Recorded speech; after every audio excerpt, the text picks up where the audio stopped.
ప్రభుత్వం శాశ్వతం కాదు, కానీ పార్టీ శాశ్వతం అంటున్నారు టీపీసీసీ చీఫ్ మహేష్ కుమార్ గౌడ్. కార్యకర్తలు లాఠీ దెబ్బలు తిని కాంగ్రెస్ను అధికారంలోకి తీసుకొచ్చారన్నారు.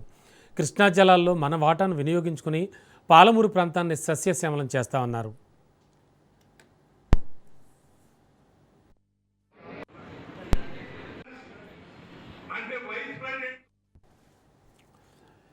బ్రిటిష్ కాలంలో జరిగిన కుల సర్వేను మా ప్రభుత్వంలో మళ్లీ నిర్వహిస్తామన్నారు టీపీసీసీ చీఫ్ మహేష్ కుమార్ గౌడ్.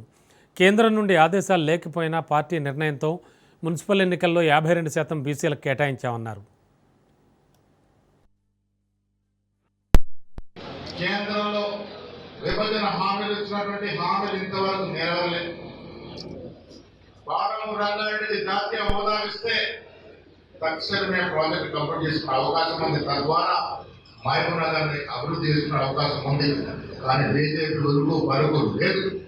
ఆ దశగా కాంగ్రెస్ పార్టీ కృష్ణా జలాన్ని మన వాటిని పరిపూర్ణంగా వాడుకొని మహబూబ్ నగర్ అన్ని విధాలుగా ఆదుకున్న తాపత్రలో కాంగ్రెస్ ప్రభుత్వం ఉంది, కాంగ్రెస్ పార్టీ ఉంది.